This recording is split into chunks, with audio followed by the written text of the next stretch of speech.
Alright, welcome back to the third video for bonding. We're going to start with a 2003 question here. Use the information in the table above. Answer the following questions about organics. So again, I don't think organics is going to be as stressed as it was 20 years ago. This shouldn't be a huge deal. We can still answer most of the questions. So I'm going to go through this one probably a little faster because again, I don't think organics is going to kill you. For propanone, draw the complete structural formula. So I can guarantee this one's not going to be something you have to worry about. And the fastest way to do this is to know that propanone is a ketone, and this is the key structural point for a ketone. You have the carbon double bond with oxygen, that's called the carbonyl group, and then you have a carbon on each side, that's a ketone. And so that's a CH3, and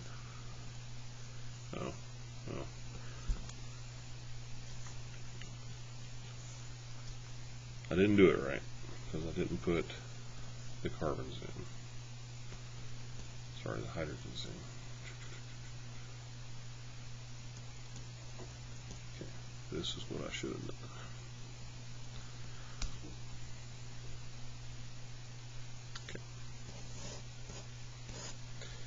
And alright, so that is propanone. Predict the approximate carbon to carbon bonding. So essentially, with this carbon here in the middle, it says the three carbons, 1, 2, 3. So this is the carbon they want you to get the bond angle for. So what you need to do, and this could happen this year, this is a straightforward question, you need to identify the bond angle and the geometry around this carbon. So the geometry here, 1, 2, 3 domains. So this is going to be trigonal planar. All three of these are bonding domains, so the molecular geometry is trigonal planar. So the bond angle is going to be approximately 120 degrees.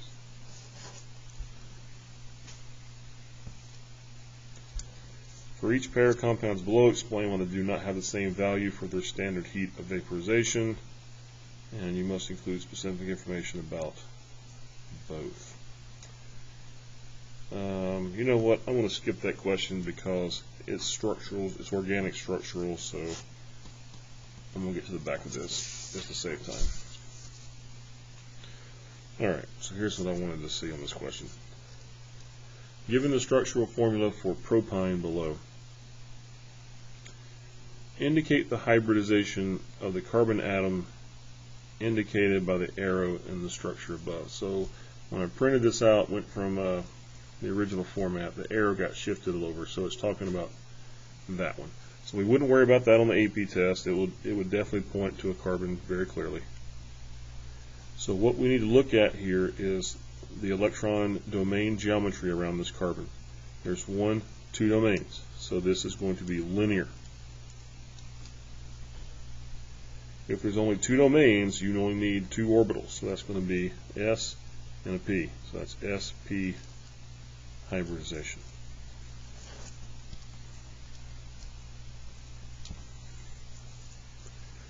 Indicate the total number of sigma bonds and pi bonds in the molecule. So yes, you can still get questions on this. So remember, a sigma bond is a covalent bond. It's a direct bond.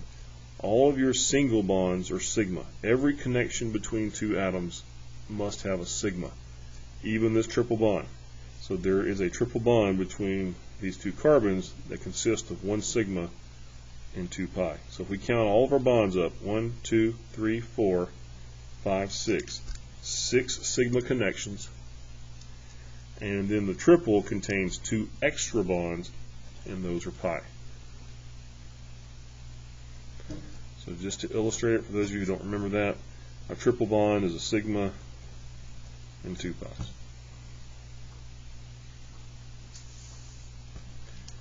So that's your answer. Alright, if you want to hit pause and work 2004, go ahead and do that now. Alright, back to some questions here again with intermolecular forces. The next question we'll get to after this, we'll get back to geometry, so we'll just keep it kind of mixed up. Again, it reminds you to include specific information about both substances, so we're going to try to do that. 25C in 1 atmosphere, so standard conditions. Fluorine's a gas, iodine's a solid. All right, so always think about what type of substance they are. Both are covalent molecular. So IMFs, intermolecular forces, and you wouldn't write IMFs, you'd write intermolecular on the test, determine state, or physical, let's do it. Physical properties are better.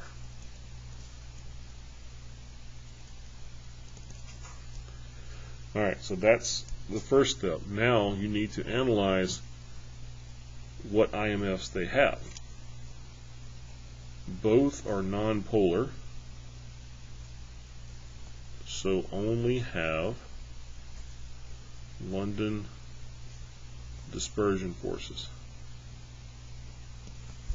Okay. Now we need to see how they're different. Fluorine is a gas, iodine is a solid. So the key there, the fact they're giving you, is that iodine has stronger IMFs. And now you say why? Because iodine is more polarizable than F2 due to its larger number of electrons. See, bromine is a bigger molecule, so it has more electrons in the electron cloud. That makes it more distortable, more polarizable. Alright, B part. The melting point of sodium fluoride is 993. Cesium chloride is 645. So this one melts easier. Again, what kind of substances are we dealing with? Both are ionic. That's important because you will not be talking about IMFs if it's ionic. This is all about lattice energies. Cesium chloride has the weaker lattice. That's what that melting point tells me. It melts easier, it has the weaker lattice.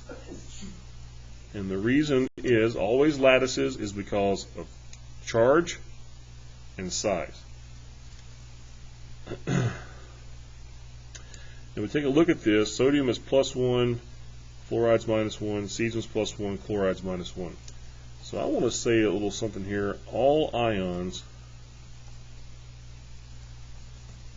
have the same charge. So Q is not a factor.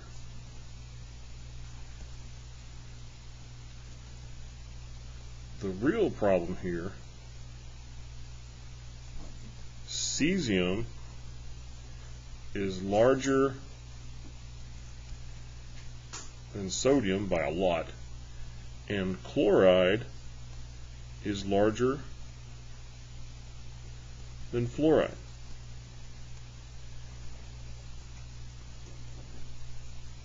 So the bond length in cesium chloride is big. So that's the big thing to understand. Now you have to give the effect of that. And I've run out of room here, but according to Coulomb,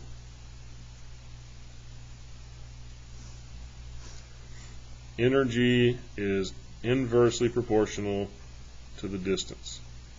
And that explains why cesium chloride has a weaker lattice. It's bigger.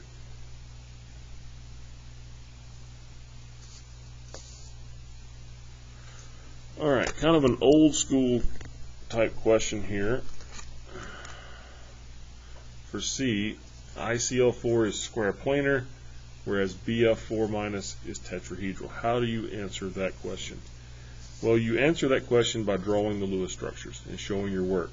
So for ICl4, we've got 4 times 7, and the negative charge means add another 1, another extra electron. So that is 36, 18 pairs. So you've got I, and then some chlorines around it, 1, 2, 3, 4.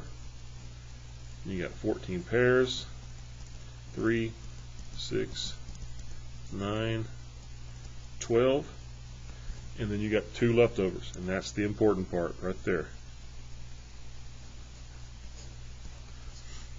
And now for BF4, you've got 3 for boron, 1 for the charge, and then 4 times 7. So that's only 32 electrons, 16 gram. So for BF4, you put those 4 fluorines around it, 1, 2, 3, 4, and then bond them. You have 12 left. 12 is a factor or a multiple of 3, and so you run out of those. You have nothing left. So on the central atom here,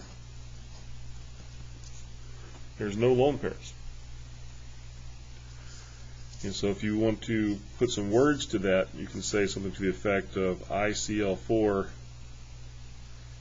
has 2 lone pairs on the central atom, which creates octahedral electron domain. BF4 has tetrahedral. I'm out of space. You get the idea. But drawing the Lewis structures is really the proof that you need. Ammonia is very soluble in water. Phosphine is only moderately. So again, the property here is solubility. We know water is polar. That's very important to remember. So what we have to think about is, again, both are molecular, covalent, or covalent molecular. This is another IMF question. So we need to think about what kind of substances these are. So pH3 and NH3. They're going to have the same structure, and if you drew it out, you would see that it's going to be trigonal pyramidal, both. Trigonal pyramidal. So they are both polar.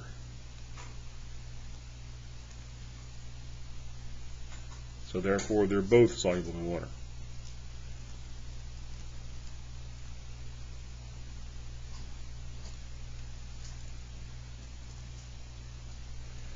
And so what they're going to have are LDFs. They're both going to have dipole-dipole. And that means they can both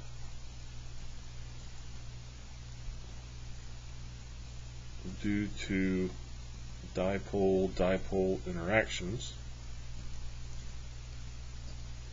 But what makes ammonia very soluble? And that comes down to the tiebreaker. Ammonia has hydrogen bonds. Ammonia is more soluble, not just because it has hydrogen bonds. That's not answering the questions. It's soluble in water. It's more soluble because it can hydrogen bond with water, not with itself. No one cares. In this problem, it's because it can hydrogen bond with water.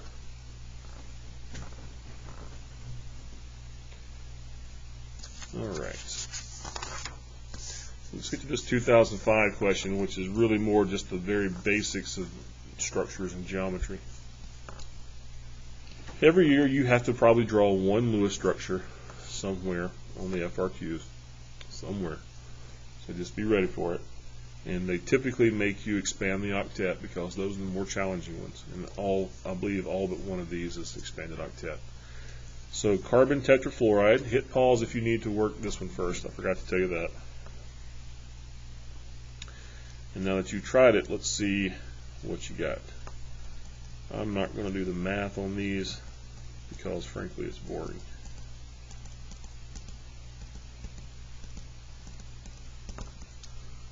Alright, so there's carbon tetrafluoride. That's a straightforward one. Now PF5, when you do all the math on this, 1, 2, 3, 4, 5. Put all of my dots around this stupid thing. There we go. There's PF5.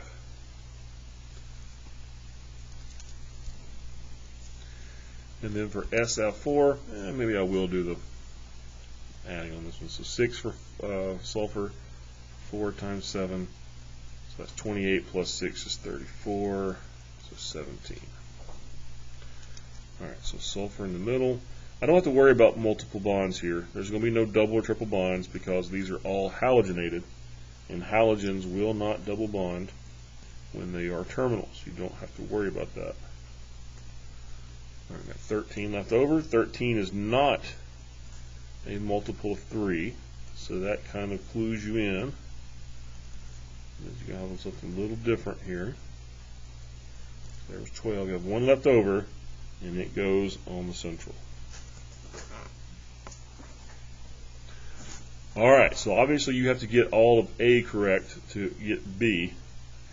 But remember that if you just answer each question based on your structures, they'll say even if you missed SF4 and you answer the rest of the questions based on the structures you have, you can still get credit. Don't leave anything blank. What is the FCF bond angle in CF4? So what you have to do, identify the electron domain geometry, 1, 2, 3, 4. This is tetrahedral. And you do not have to write that on the test. This is for you. And in fact, I wouldn't, just in case you got it wrong.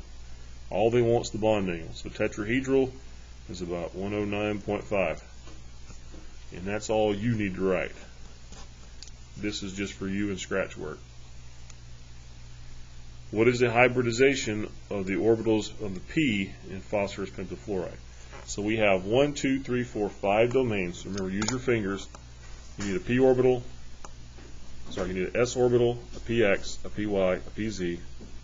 You need 1d, and that's 5. So you have s, 3 p's, and a d. Your hybridization is sp3d.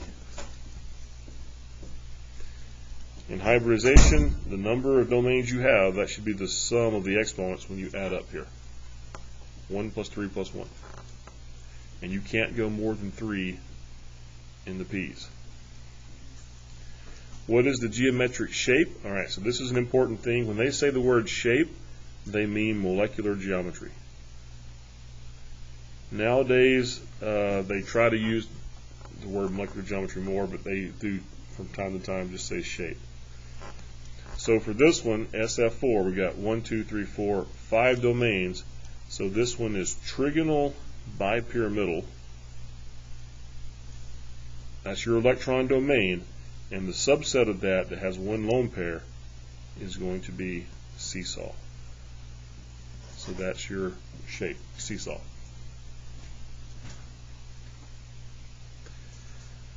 Alright, 2 Lewis structures can be drawn for OPF3. This is another molecule, and we've got a couple of drawings here. Structure 1 is this one. They just kind of got shifted over. Structure 2 is here. How many sigma bonds and how many pi bonds are in structure 1? So here again we do a sigma pi. So here I see 1, 2, 3, 4 connections. So you will have 4 sigma, and a double bond is 1 pi. So just like we talked about before, a double bond has got a sigma and a pi. A triple bond has a sigma and 2 pi's. So there's your answer to number 1. Which of the 2 structures best represents a molecule of OPF3? Justify your answer in terms of formal charge. So nowadays, they're never going to tell you to do formal charge because there's other ways to do it, and this is no longer a stated objective, but you can still use it to answer questions. It's still an option open to you, and I think that's the way you should go. So remember formal charge, we're adding up the valence, well, we're taking the valence electrons and we're adding up all the electrons assigned. So here we have 6 valence for oxygen, 1, 2, 3, 4, 5, 6, 7. So that oxygen's minus 1. The fluorine here, 7 valence, 1, 2, 3, 4, 5, 6, 7. So the fluorine is 0. That's great. And the phosphorus is 5 minus 1, 2, 3, 4, which is plus 1. Okay, well that's okay. We have a negative 1 and a plus 1. They add up to equal 0. So this molecule is neutral. That's fine. And it needs to make sense. Oxygen's the negative, phosphorus is the positive. Okay, the most electronegative element has the negative 1. So that structure is okay.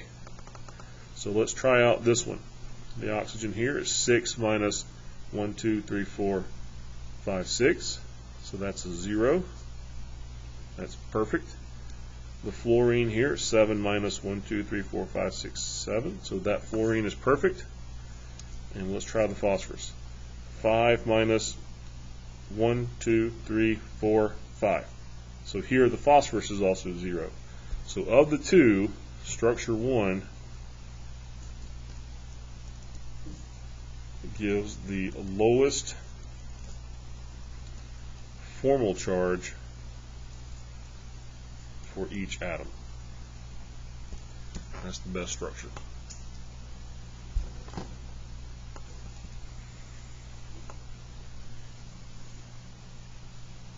Alright, so hit pause if you want to do the second 2005 question. 2005 was a great year for bonding.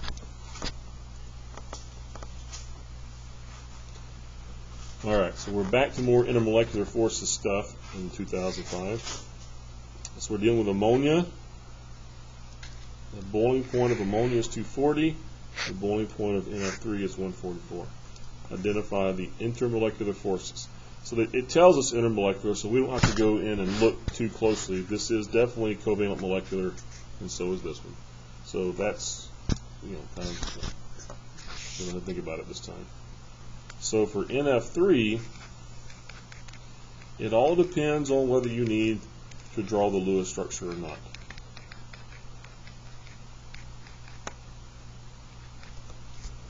Those are the two Lewis structures. So what we can see here is they both have the same geometry.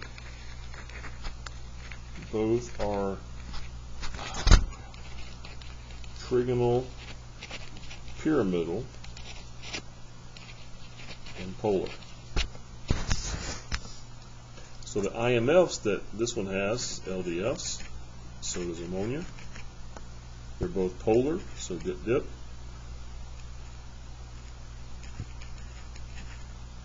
Dip.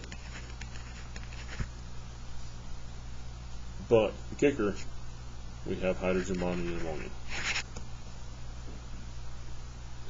So that's what they kind of want to see, and you can do it in kind of a graphical format like that, or you can write it out. And then in part B, they ask, or number 2, I should say, they account for the difference in boiling points. So this one, since we've got it already worked out so in detail in part 1, ammonia with hydrogen bonding has stronger IMFs, so boils at a higher temp. That's all you need to say on that one.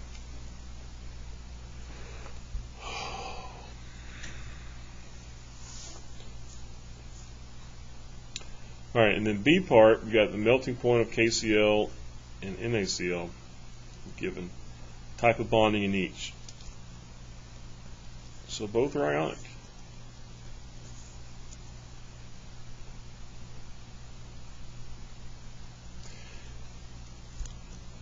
Just for your benefit, and form a lattice.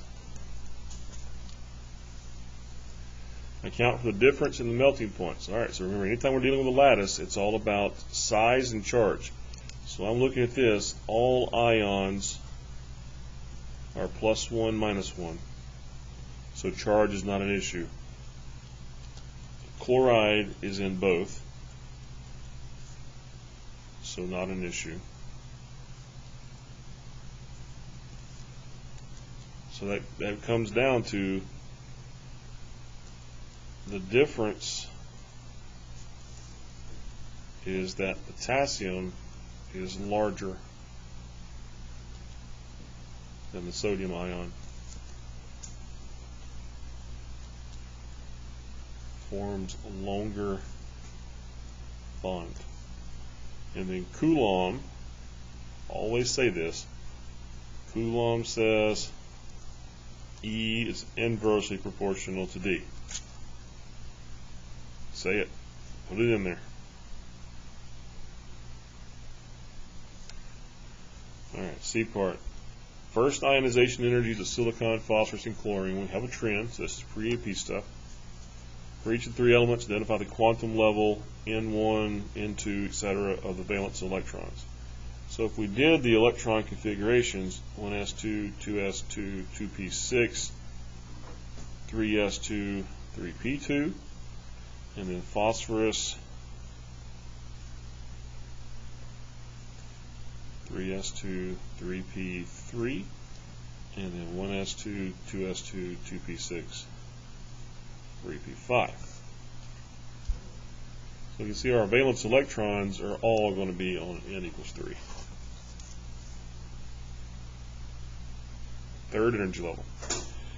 And you could also get that information by just looking at the periodic table. You don't have to draw the electron configurations. Remember, row 1, 2, 3 represent the energy levels, and so all three of those are on row 3. And if I answered it like that, though, I would say something along the lines of each row of the periodic table corresponds to a quantum energy, a principal quantum number, just to let them know I wasn't guessing, because it did say quantum level. Explain the reasons for the trend in first ionization. So here we go with that trend stuff. When we talk about trends, it's all about effective nuclear charge, it's all about Coulomb, and it's all about, to a lesser extent, shielding. Those are always the three things you want to talk about when it comes to any trend, any of the trends.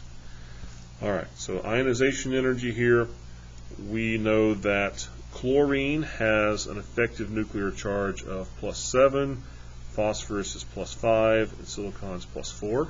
That's the nuclear charge now. That's how many more protons you have extra than the inner core electrons. And so chlorine has the largest effective nuclear charge. So according to Coulomb, as Q, which in this case is the effective nuclear charge, the charge here, increases, the energy of attraction increases as well. E is proportional to Q.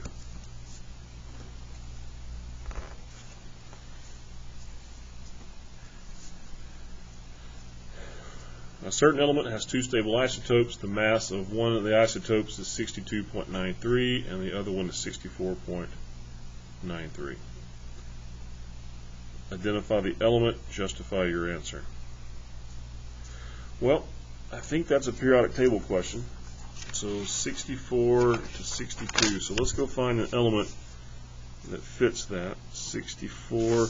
So we have a minimum, 62. It's got to be between 62 and 64. So it looks like it has to be copper. There's no other element here that falls in that range, 62 to 64. Zinc just is a little bit too big. Nickel's a little bit too small. So this looks like copper. And we would say only element with average atomic mass between 62.93 and 64. Which isotope is more abundant? So back to the periodic table. So remember, your average atomic mass is a weighted average, and the weighted average should be skewed more closely to one side or the other. Is that right in half? Is that literally right in half? So I'm going to write that down. It was 65.38. No, that's not right. 63.546. I wrote down zinc. So that is about as hard a question as they could ask, because that's really too close to call. It's about halfway between those two, and that sucks. So we got to do some math to get it. So we're going to say the first one here is X, and this is 1 minus X. That's going to be their percent abundances. So 62.93X plus 64.93 times 1 minus X equals the weighted average.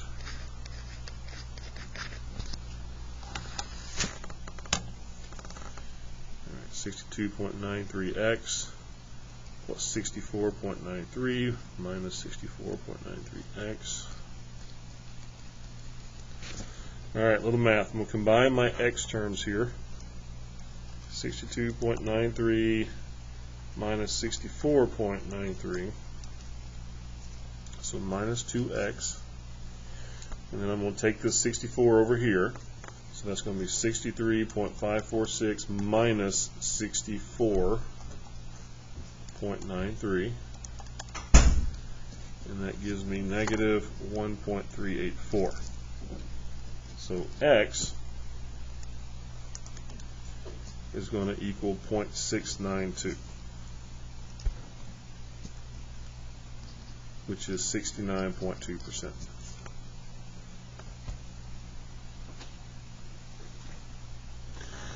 Well, that's more than 50, so that's the answer. We don't have to go back and find the other one, because the other one will have to be like 31%. So the answer is the 62.39 AMU. It's more abundant. Sometimes those questions are a little easier. So, for example, you could just use the periodic table on chlorine, for example. The two most abundant isotopes of chlorine is chlorine 35 and chlorine 37. Well, if you look at the periodic table, the average, the weighted average, is definitely closer to 35. And that's not even close. So you can look at the periodic table and tell chlorine 35 is the most abundant isotope. When it's right in half like that, or at least to my eyes it was kind of in half, it was a little bit harder to just make a judgment. Alright, this is a 32-minute video. We'll stop this one here before we go and do the last one.